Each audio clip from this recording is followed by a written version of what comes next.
Last time on the letters. Because that's the real place for you. That thou, her maid, art far more fair than she.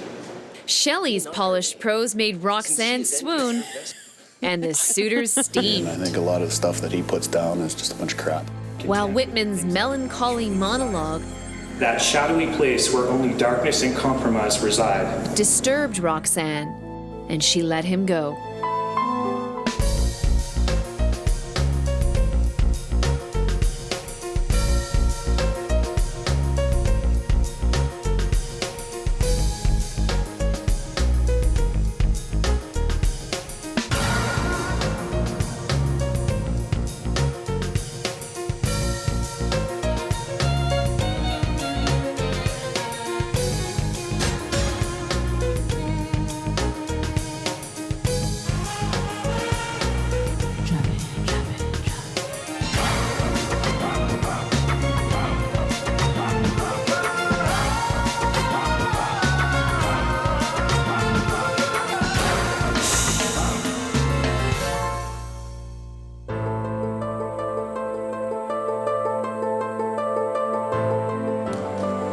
Good day, gentlemen. Have we got an adventure in store for you today? But first, Roxanne would like to say hello. Good morning, suitors. I'm definitely a forgiving person, sometimes to a fault. I am very accepting of everybody, and I'm a very loyal friend. So if somebody comes into my life and I have a connection with them, I'm pretty much loyal to them and will forgive them for basically anything. I just really believe in forgiveness and loving people for who they are. That's what I'm about. Who isn't judging everybody? We all live in the panopticon, right? There's constantly eyes on us judging us. It's becoming more interesting to see just the relationships, how they're shaking out, and what's going on with the interaction between the people that are the players, I guess, in this show. I wish you all luck on your 4th field task.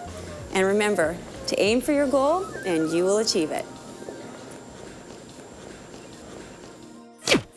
Don Mugford has been teaching archery and crafting handmade longbows for more than 60 years. Today, he'll show both Roxanne and the suitors how to aim for the bullseye. What are we doing today? Well, you're going to learn to shoot a longbow. You'll be shooting like Robin Hood in no time. Oh, okay. Oh, no. No, over top the string. Your arrow goes over across top. Yeah. 2 below and 1 above. 1 above. Whoops.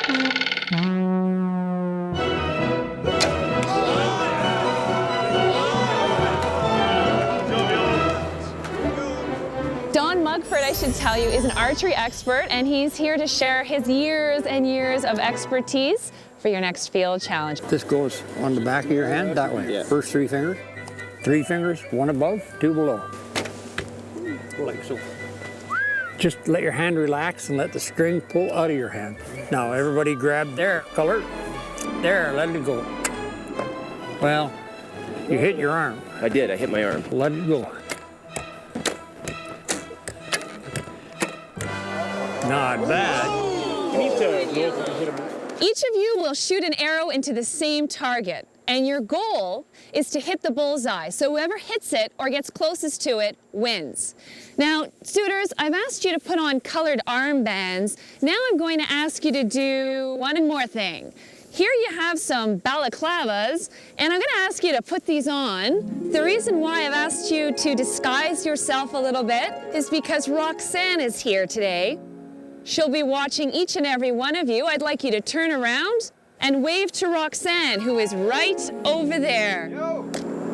Hey, yeah! There she's waving. Let's go! Come on!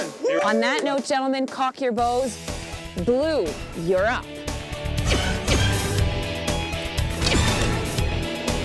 Shot, Ted.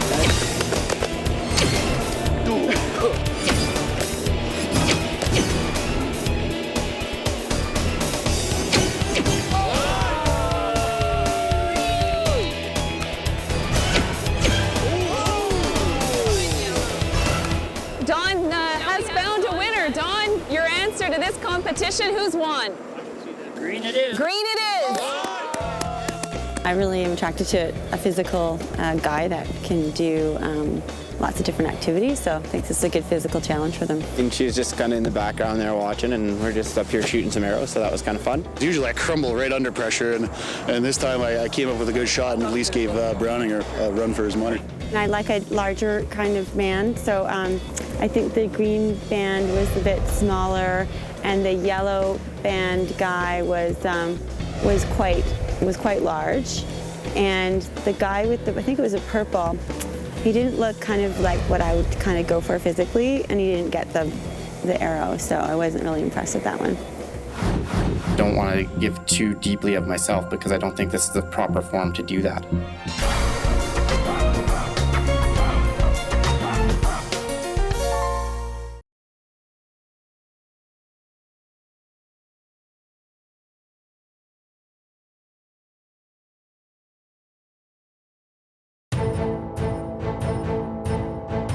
Roxanne, seated next to you is the winning suitor of today's archery competition. He was wearing the green armband. Suitor, if you could pass your green arrow to Roxanne. Thank you. You're welcome.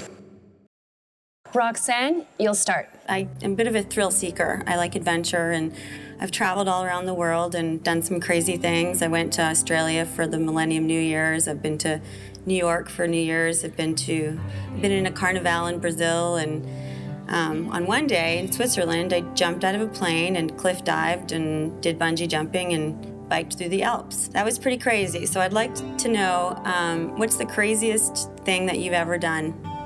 I mean, I've jumped out of an airplane a couple times. I've bungee jumped. I've done all that sort of thrill-seeking stuff. Personally, I don't know if I would consider them crazy or wild in this day and age. I mean, they're pretty common that things thrill-seeking or adventurous people would do. So, what qualities in your new future career are you looking for that will basically give you the fulfillment that you're looking for? That's a really good question.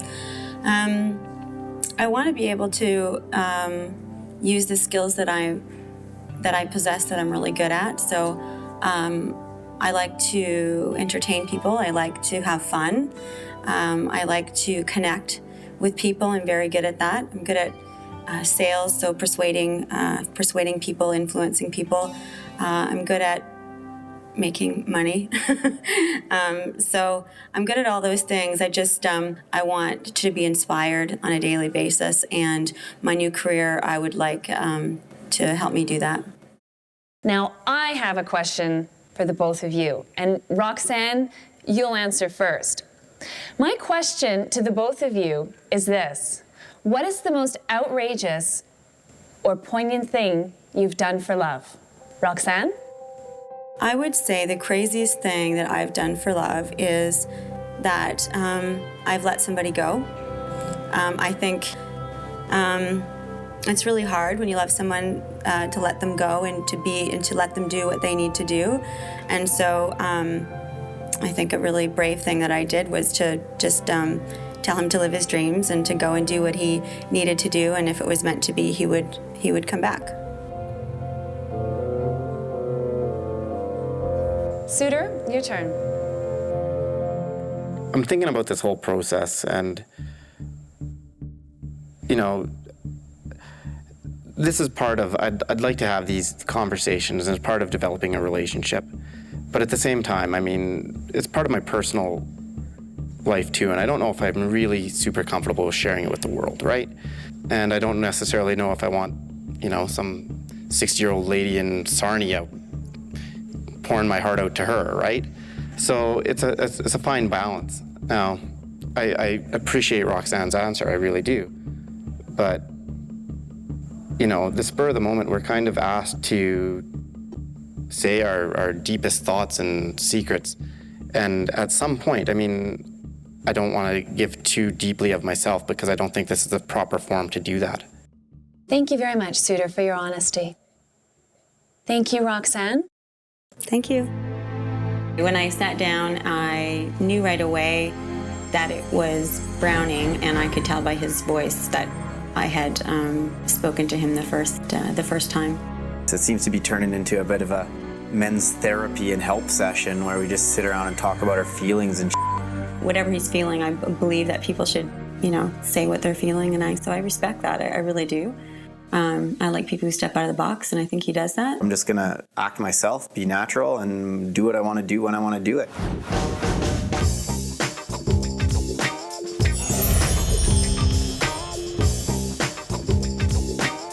Today's writing challenge will be to take a classic poem from those poet namesakes and rewrite it using modern language and in a modern context. We've invited dynamic poet Sherry D. Wilson to give you all some advice. Suitors, please give a very warm welcome to Sherry D. Wilson.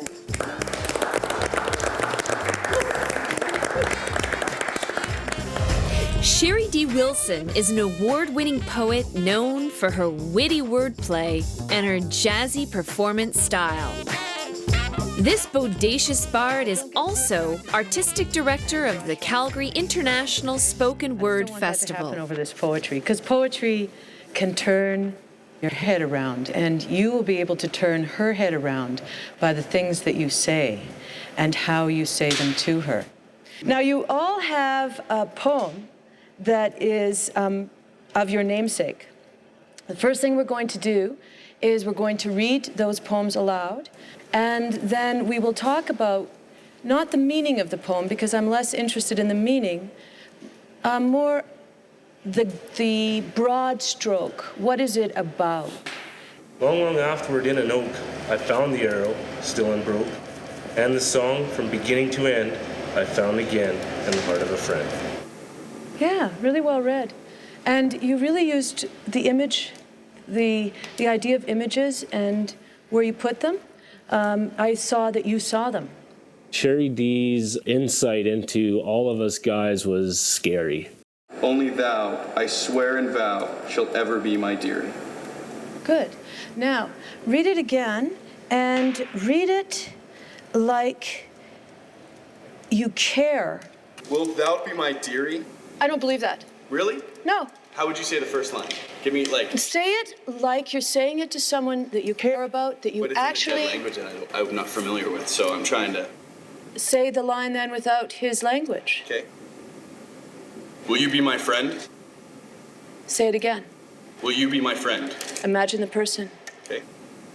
Will you be my friend? Imagine the person again. Will you be my friend? Will you be my friend? Okay, there's real. Soul. Okay, I just saw real on you. So say it to me again. Will you be my friend?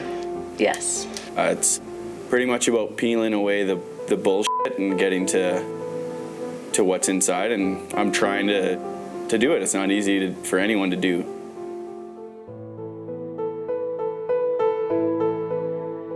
Sherry D was awesome. She's very in touch with everything that would be inside of you, everything from feelings to romance to sexuality. I actually found it quite sexy. Kind of tired of all this talk about emotion. I mean, I've been open all day. I've been saying my mind today. If there's any day on this show, I think that anyone has been saying what's really on their mind, it's me today, because just don't care. I have prepared a poem for the writing assignment, but quite frankly, it's horrible, so I'm not going to read it.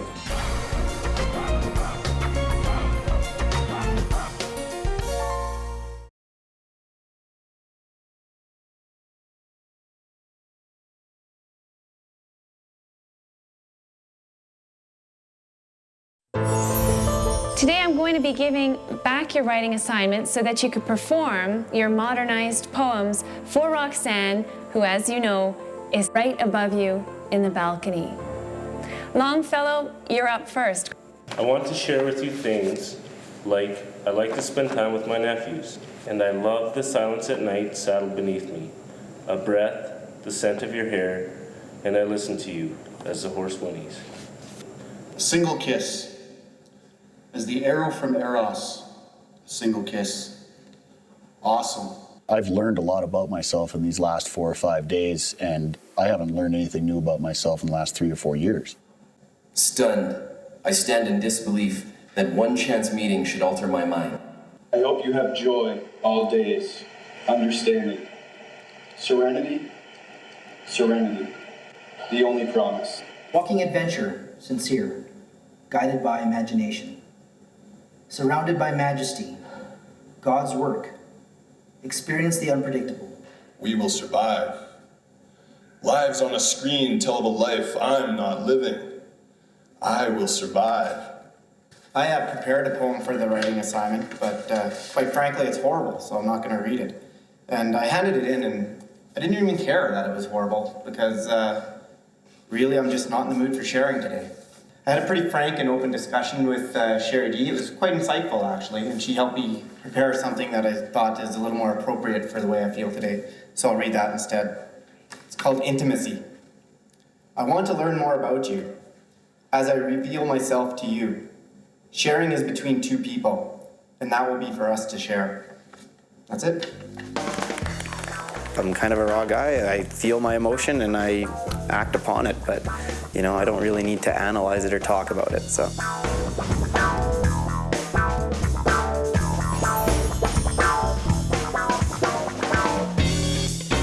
From day one, the suitors had a chance to present Roxanne with a personal gift to make their mark.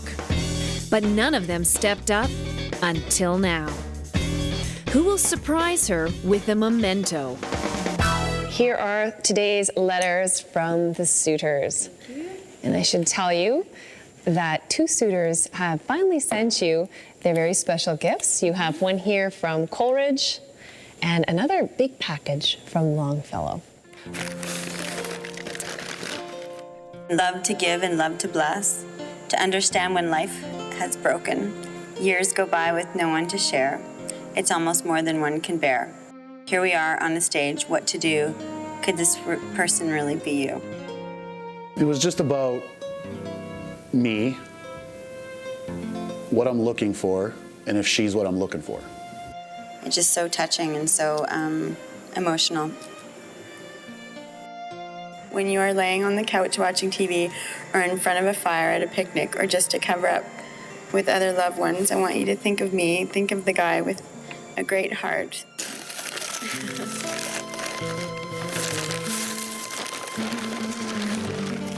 So nice. Okay. You know, blankets mean things like security, comfort, warmth, and those are the things that I believe I bring out, and so I thought the blanket was just the perfect gift to give her.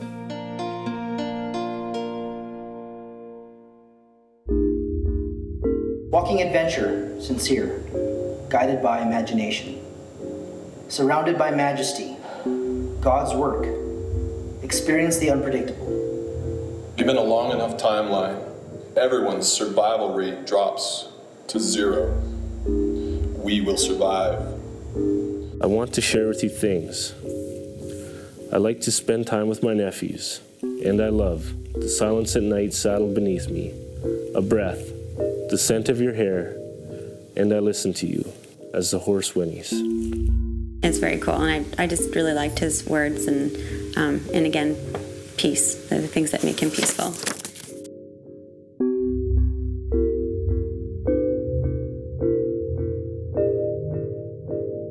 I like to get people to know who I am for what I am inside, not just on this big lug. So when people do, I get the teddy bear thing all the time.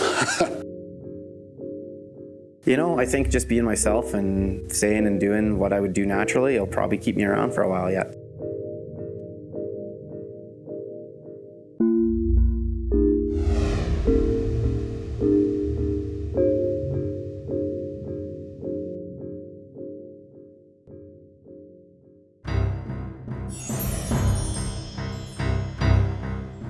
Good morning, suitors. I would ask you all now to approach the table.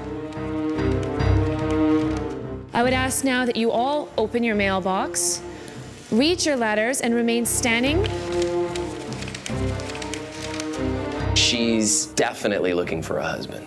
There's no question in my mind that she's looking to get married. I don't know, whether she genuinely believes or not that she's going to meet her husband here on this show in the time that it takes this show to unfold. I don't know that she believes that that's actually going to happen, but I think she really hopes it will.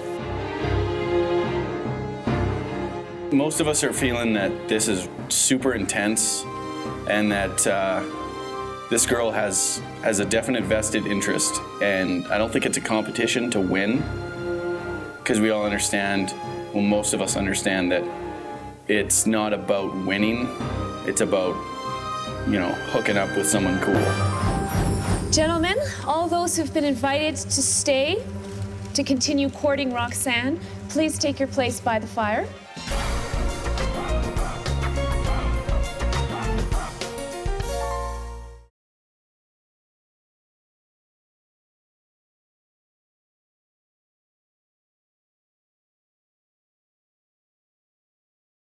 In the beginning, started out, you know, this is fun, this is writing letters, and as they open up, it's the same with me, and then I'm opening up, and I want to continue to share more as they continue to share with me. Gentlemen, all those who've been invited to stay to continue courting Roxanne, please take your place by the fire. Browning, your journey ends here. Pack your things up and leave the Kicking Horse Mountain Resort. Goodbye, Browning. Goodbye.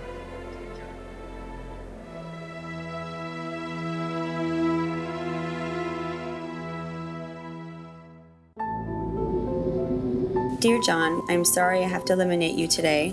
Although at first I was attracted to your intensity and talk of shared goals, I just get a sense that you are closed. Life is about learning, growing, sharing, speaking your truth. I know it's a difficult situation to do this on TV, but who cares what people think? I want to open my heart, and this process makes me do that. I'm sorry that you don't feel the same way. Good luck on your journey, Roxanne. Well, I'm a more private person. I have boundaries, and you know, I'd want to be with someone that respects that anyways. I don't think I need to, you know, talk about my feelings to everyone in the world. Want to be with somebody who is who's intense emotionally and very passionate, but also that isn't angry and is ready to go to the places that he needs to go to in order to be vulnerable and to connect with people. And I need someone who doesn't really care about what the 60-year-old in Sarnia thinks. Contrary to how I may come off, I mean, I am a pretty deep and introspective person. I just don't necessarily share that with everyone, right? Everyone's in the same kind of boat, trying to do the same thing, and it was, I thought a little bit immature, to be honest with you.